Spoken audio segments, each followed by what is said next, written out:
Again, I have a special treat for you.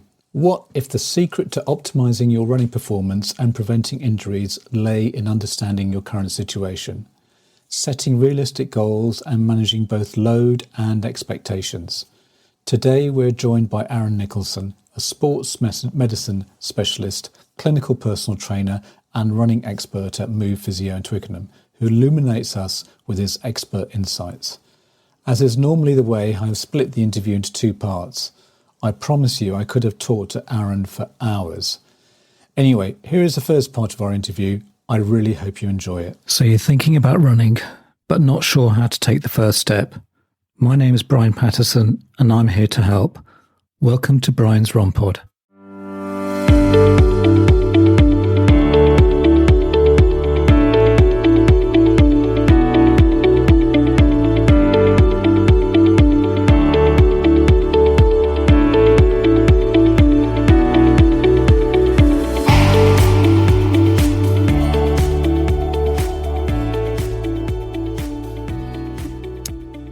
And welcome to Brian's Run Pod. And my name is Brian Patterson. And in today's episode, we have a very distinguished guest who brings a wealth of experience and expertise to the world of sports medicine and athletic performance.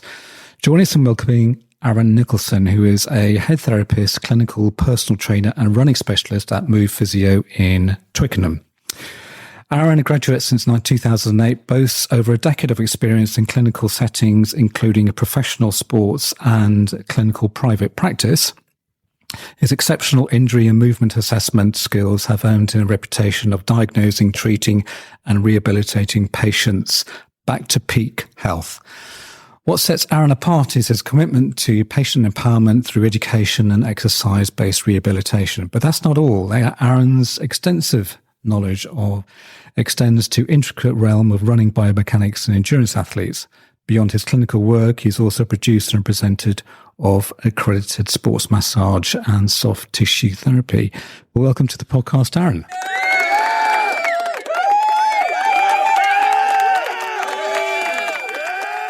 Thanks, Brian. Hi. Yeah. How's your day today? Yeah, very good. Just finished the day job, which is busy as ever, really. That intro, certainly very grand. It's Right. very good. Yeah, pressure's on now. Oh, okay. Like I do with most of my guests, I like to start right at the beginning in terms of what were you like at school? Had you always been good at sport? Did you enjoy sport at school or something like that? Yeah, I certainly think it was more the enjoyed sport than was particularly good at it. So, first kind of intro into sport really was swimming to a fairly decent level. It wasn't Okay. going to move any big stones or anything like that, but it got to district and county level sort of swimming.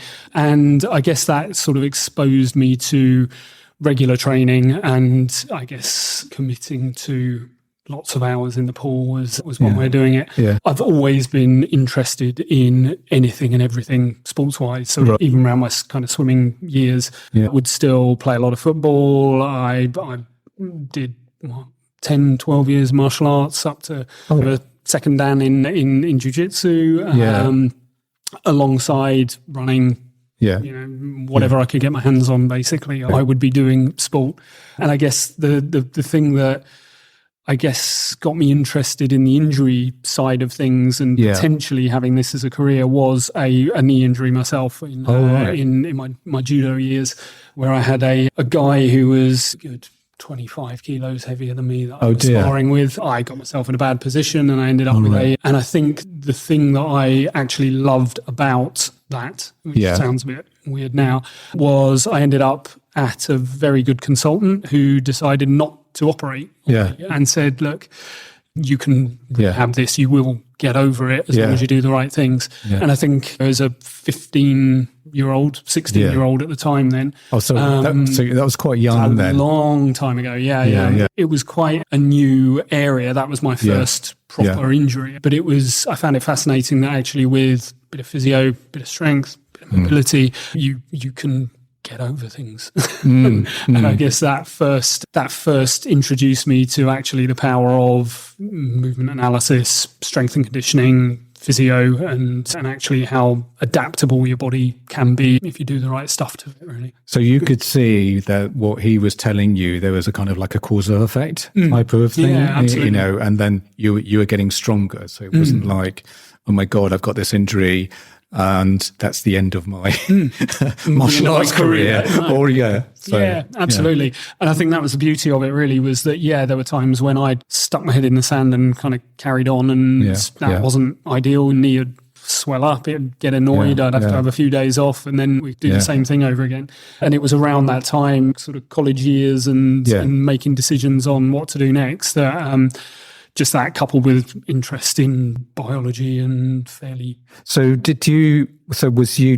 when you went to university initially, did you go straight into kind of sports science or... So I studied at St Mary's just down the road from here. Okay. So I went straight into sport rehabilitation as a degree. Okay. So the reason I picked that was partly the level of and the quality of lecturers they had there at the time, actually. The sport rehabilitation degree was great at the time. Yeah. And also I was umming and ahhing between that and a physiotherapy undergraduate. And the main reason I went down the sport rehabilitation route was I didn't want necessarily, and I wasn't overly interested in the inpatient, the neurological rehab, a lot of the kind of hospital-based rehab that you would get with a physiotherapy degree. I was definitely more sports focused. And that kind of made my mind up from there, really. Did you like the fact that you would be dealing with people who were going to be performing at a kind of elite level, or was it you were just quite happy dealing with common old Garden Joe in terms of people who were running or doing sport on a... I think, if I'm honest, looking back on it, I think initially there's the sort of glitz and glamour of elite sport, and you sort of get enticed in by that. And then once you start to scratch under the surface, and this is a massive, I'm gonna say my first sort of massive stereotype and generalization, but you then start to scratch under the surface and go, there's a hell of a lot of politics at play. There's a hell of a lot of other things that you have to manage around the elite sporting environment a lot of the time. Not to say that that's a bad thing all the time, but I think also what it made me realize is actually as good as that is, the most beneficial and the most what's the word I'm looking for? What's the word I'm looking for? Really, just the thing that I love the most about the job, really, and the empowering. The most empowering side is looking and seeing people who are, regardless of their background, are in a bad situation that they want to get out of, and you can help them get out of it. And I think actually, regardless of whether that's at elite level or grassroots level, it really. It's just the same feeling, which is great from my end. Keeps me. Maybe later on we could touch on the injury that I had. Okay, and I know that it was because I do maybe, I don't know, I don't do a massive amount of mileage or per week, but maybe 15 to 20 per 4 times a week sort of thing. But you find that if for whatever reason and I know talking to colleagues, friends of mine, your that has been interrupted. It can be really frustrating and quite I know everyone talks about it from a mental health point of view. It can be quite depressing, really. Either you go running and then suddenly it reoccurs, that kind of thing, whether it be knee, hips, or whatever. And I think that's part of it. Certainly from the way that I treat is. You've got to, there's always a story behind why someone does exercise, regardless of what that is, whether it be at elite level because it's their job, or as you say, it may be a mental health thing, it may be a physical health thing, it may be an escape from something else. And I think it's one of the ones that certainly in the clinic that I'm now in, and certainly over my last 12 years or so in private practice, it's one of the biggest parts of any consultation, injury consultation, is actually getting to know why that person needs to be back doing what they had previously done. And I think it really helps the rehab process if you genuinely listen to someone. Right. And I think a lot of people assume that, goes asking questions, or rehabber's asking questions, or whoever, the practitioner is asking questions. But so it's not just about the physical form. Absolutely. There's more to it. Because that will give you from a practitioner standpoint, that will give me some really valuable information as to how I'm going to need to manage this patient. So certainly if we look at eye in the sky stuff, you mentioned, I'm a runner, I run 20 miles a week and I do it for my mental health. So that means that actually if I don't run 20 miles a week because of my knee injury or back injury or ankle injury, I know my mental health is going to deteriorate. And that's a fear that I already have in the back of my mind. So a lot of the time, anxiety creeps in. Absolutely, And then when you start to look at the effect that anxiety and stress and those elements have on actually increasing pain and creating apprehension towards activity, a lot of the time you end up with a patient who will go one of two ways. They will either go down and you will see their mental health deteriorate because they are not doing what they want to do, or they dig their head in the sand and ignore the pain that they are running through for weeks and months. And I suppose just thinking about it becomes a vicious cycle. So it can help, may affect sleep patterns. Absolutely. And therefore, if you're not getting enough sleep, you're not rehabilitating. And therefore, the cycle continues. Absolutely. And this is where it gets quite interesting, I think, when we get a little later on and we look at some of the sort of gait analysis and some of the ideas behind rehab. That's where sometimes we get so bogged down in the details that we miss the glaringly obvious problems in the rehab process, such as hydration, nutrition. Is the person sleeping? Is the person stressed? Is the person anxious about what life looks like without their activity? And actually that then manifests itself into quite a complex kind of situation to manage as a practitioner. So I'd certainly say that's a big area, is when a patient is sort of explaining their story, is the practitioner listening? And does the patient think and know that the practitioner is listening and that they're being heard? And I think that's a huge area that communication is often not practiced necessarily well enough. It's not considered well enough by a lot of practitioners when it comes to that. So it's very much a holistic. Huge. Yeah, absolutely. Yeah. Okay. Just from what you were just saying with all these different elements, is there one that really stands out that people, for instance, aren't getting enough of? So I'm just thinking, if I get enough sleep, I know I feel great the next day. I'm not likely to nap the following day. I feel like you have more focus and that kind of thing. Or are there things like you said, the nutrition or the hydration? Is there one of those things which really, if you said to them, Mr. Smith, we've looked at your knee or whatever, that sort of thing, but make sure you go and get this because it will help your rehabilitation.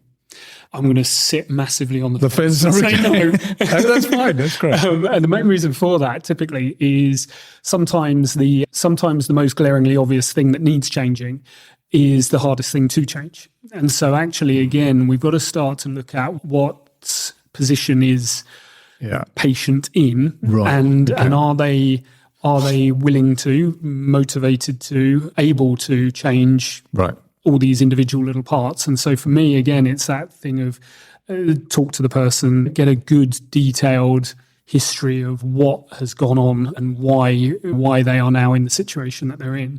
It's very easy to go, well, your nutrition needs to be better. And then when you find out that they're working a 70-hour-a-week job with 3 kids and loads of stress and looking after elderly parents and whatever, and you go, that's why they're grabbing food on the go and eating whatever they can get hold of. Is it going to help me going, you need to eat better? Potentially not. So there might be other factors that we start to change. And then actually, as the ball gets rolling and we start to see this kind of snowballing for the better, then we can start to look at maybe some of these more complex or some of these more difficult things to address. And I think that's all patient specific. That is all completely dependent on who's turned up to the clinic and who's sat in front of me when we're discussing all of that. Right. So let's move on to the running clinic, because obviously that's the audience, that kind of thing. So what do you do? What's the process in terms of your assessment? So our assessment is mainly based around a detailed history, as we've just talked about there. Yeah. And a lot of it is really to do with where they currently are and where they want to be. So before they've stepped on the treadmill. Before they've even stepped on a treadmill. Because I think one of the things that can be quite empowering, but also can be quite frustrating, is when you potentially have someone who doesn't have realistic goals on how long this is going to take. Now, it may be, and I would say, and we'll get into that a bit later as well, is that I'd argue that a lot of injuries are typically driven by doing too much too quick, or too much too fast, or too heavy too quickly. It's load management that typically drives injury. And that's over and above technique. That's over and above previous injury. There's a lot of other factors that may have a bit of a bearing on it, but typically those injuries are load management problems. Right. And so what we've got to set up straight away is, if I've got someone who currently can't run 5K without pain and wants to do a marathon in 6 weeks, 8 weeks, 10 weeks, 12 weeks, then we might already be on shaky ground at the start. Yes. And so then the worst thing to do is to go, that'll be great. And then get 4 or 5 weeks in and realize so you're they're going to miss this by a long time. expectations. Expectation management is huge. Because again, if a patient can see where they are, where they've got to get to, and actually the process of how we're going to get there, then they can start to actually picture in their mind what this process looks like, and actually whether that be a quick 2-week recovery and turnaround, or whether that be a longer term 3, 6, 9 month turnaround. I think if we set the stall out at the beginning and we give some good short, medium and long-term goals, motivation is there. Motivation instantly is there. Whereas there's nothing more frustrating than thinking you're going to hit a target and missing it by a country mile. Do you get people that, okay, they don't have an injury, but they just say, or I come to you, I don't have an injury, and I just say, I just want to run better. I want to get better. I just want to get better. I just want to enjoy running, because the first 10 minutes of my running is I'm willing myself to everything's enjoy clunking. it. Exactly. Or I look at other people and they just seem to run effortlessly. I want to run like bang. Cool. Do you get people? Absolutely. Yeah, absolutely. And again, that's probably, I would say, it's almost a 50-50 split. There are those people that just go, I want to run better. I've got this time in mind, or this bloke down the road that runs like that, I want to run like him, or things like that. I want to be a Kenyan athlete. Exactly. Yeah. And again, that's another thing about setting out those goals and those expectations at the start of going, do you need to run like that to be better? Or do you need to run like that to achieve what you want to achieve? Yeah. And so that's where the analysis comes in, is going, actually, what's your current training look like? Is it in the rough ballpark of what you should be doing? I would say, certainly in my experience with endurance athletes in particular, you will typically find, if we use marathon runners as an example, you'll typically find that people fall into this really common trap of their easy stuff being too hard and their hard stuff being too easy. Yeah. And you end up in this kind of grey zone in the middle of wearing yourself out because you're running too hard for too long, but then you're never quite getting the speed and the real kind of power of that top end interval efforts, because actually you haven't got enough in the tank to hit those kind of peaks, if that makes sense. So people end up going, okay, I want to run let's say a 3.5 hour marathon. Because I know these numbers. Sub 4. I'm only using that because I know the kind of the splits off the top.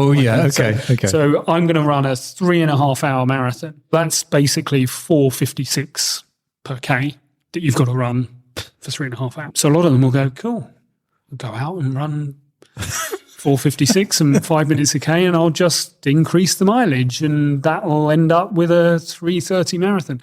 And it's not always quite as easy as that, or as hard as that. It's one of those areas of going, okay, look, as a rough guide, if we're looking at a roughly 5 minute per K for a marathon, your long, slow, easy stuff should really be 5:30. 5:40 potentially minute per K. Your hard stuff should potentially be 4:05, 4:10 minute per K, but only for short periods. And then you combine the two, and we end up in the middle. We don't just run in the middle. And your sort of tempo runs would be roughly that split. Exactly. Certainly. And so what that means is that the overview of that training program then goes, okay, it's not about necessarily the specific speed that we're running at to match the marathon time that we're after. We're looking at training energy systems, and actually our aerobic system can only work efficiently when we are running within ourselves. And our anaerobic system, in basic terms, can only work efficiency when we're running hard. And actually we've got to have those differences in intensity to make sure that we're training those energy systems efficiently. And then when we put it all together, we can then start to get a bit closer to our tempo times and our kind of race pace. So do you advise on lactate threshold, or is that something that you would stay away from? We stay away from to a certain extent, mainly because it's quite time consuming actually in terms of kind of training programming. And also you've got to have the kit available. So if anyone wants to go down that route, we know of places, and we can refer out for that level of detail. But that tends to be actually a small percentage of people that will genuinely benefit from that. And we're talking our kind of sub 2:45 marathon runners, and when you're getting to that level where you're looking at trying to get those individual percentages, that's where we need the detail of that.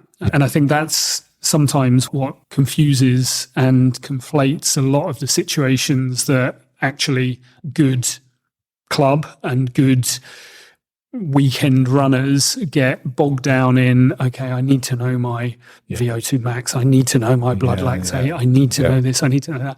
And you go, actually, if we can address the elephant in the room here, you're going to see massive benefits from actually very little. You just gave me an idea of a question later on. Maybe I'll talk about it. But okay, we've assessed. So sorry, back to the point. So you've assessed them. And again, like you said, it's managing those expectations and finding out. You're going to take a look at how they're running. Yes. And so you maybe make an assessment in terms of the biomechanics. Exactly. And that kind of thing. Yeah. So are there any... So I know it's very difficult. It's a very individualistic thing in terms of how people run. But are there any, let's say, takeaways that you could say, if you're doing these things, or what would you advise, then you can improve on a very basic level your kind of running form? Yeah, I would say what's been quite interesting over the years I've been involved in it, there was a kind of big push a few years ago now. It's probably 8, maybe 10 years ago, around this whole 180 beats a minute cadence. I was going to say, that's right. That's the holy grail of running. Everyone needs to run at that cadence. And then what you start to do, and this is where it gets quite interesting when you do look at the research that happened around that, was that actually in any research study, if you're looking for cause and effect, you've got to control variables. So actually, a variable that you could control is cadence. So let's go, everyone run 180 beats a minute, and let's see what happens off the back of that. So then they started to study back the other way of going, we've found these changes happen to people's running gait when we're at 180 beats a minute. What cadence does it change. Actually, what's the minimum cadence we need to run potentially to bring about those changes? And I guess this is where the attitudes towards cadence can vary. And you could get 4 or 5 different people sitting in this room and they'd all argue for and against those. So was the idea in the first place, because I don't know if I'm right, was it the 84 Olympics that someone did the study on? But was the idea is that you don't get injured? Is there, or is this again very debatable? Yeah, debatable. When we look at injury risk, and I think that's the beauty, but also the complexity of what we do, is that actually, I would argue that you are never going to prevent injury. Yes. Okay. So there is no way, there is no one factor that you will go, if you abide by all of these factors, you will not get an injury. It's totally unrealistic. And the reason for that is because there are so many factors that like we've just talked about. Exactly, like we've just talked about. So then the idea was that, the theory behind it was that if you run at a higher cadence, you end up your initial contact happens at more of a mid to forefoot strike rather than a heel strike. Yeah. Typically, and again, it's quite varied, but typically that initial contact will happen a little further under your body rather than out front, and this overstride idea that you're really impacting far out in front of you.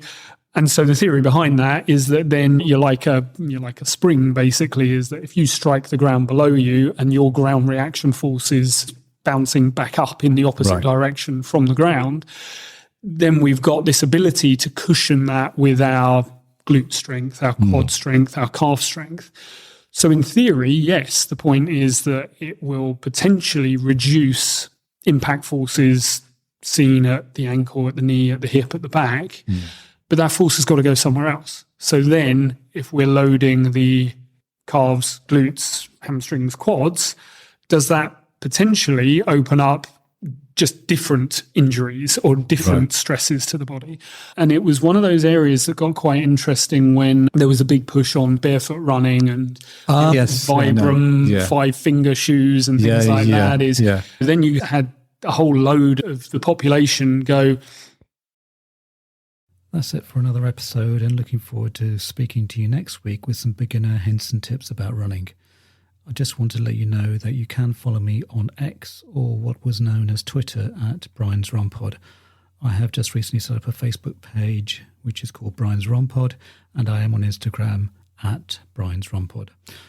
Also, my website is www.briansrunpod.co.uk, where you can get show notes, or on whatever podcasting app you are listening to the show. Plus, all my episodes have chapter markers if you need to get to different segments of the show. Plus, leave a review, as it will help others find this podcast. Music is Happy Day by Stock Audio, not forgetting artwork by Alice Patterson. Till next week, thanks again for listening.